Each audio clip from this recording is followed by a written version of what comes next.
बघा इथं कशी अवस्था झाली आहे माझी. मी चालले कॉलेजला बसने. बसमध्ये बसायचं म्हणलं की मला असंच होत असते.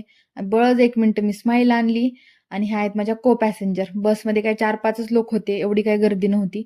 आणि इथं कॉलेजमध्ये चालू होतं प्रेझेंटेशन. हे प्रेझेंटेशन झाल्यानंतर होतं माझं प्रेझेंटेशन. इथं माझी प्रोजेक्ट पार्टनर पूजा आणि आम्ही प्रोजेक्टचं प्रेझेंटेशन दिलं आणि मॅमने एवढे क्वेश्चन विचारले ना या प्रोजेक्टवर, पण प्रत्येक क्वेश्चनचा आन्सर आम्ही एकदम व्यवस्थित प्रॉपर दिलं आणि मॅमला आमचा प्रोजेक्ट खूप आवडला.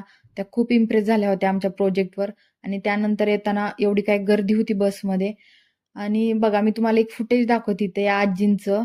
ह्यांना लावायचा होता केसाला क्लिप, पण केस पातळ तर त्यांनी रबर लावून त्याच्यावरती तो क्लिप किंवा क्लच लावलाय. मला म्हणायचंय की एखाद्याला व्यवस्थित राहायचं असेल, व्यवस्थित दिसायचं असेल तर तो माणूस काही ऍडजस्ट करतो. ही मुद्दाम मी व्हिडिओ किंवा क्लिप घेतली कारण की माझ्या मम्मीसाठी. तिला अजिबातच व्यवस्थित राहायला, स्वतःकडे लक्ष द्यायला किंवा आवर्जून असं काय करायला आवडत नाही. सो ह्या आजीसाठी तर एक व्हिडिओला लाईक झालाच पाहिजे.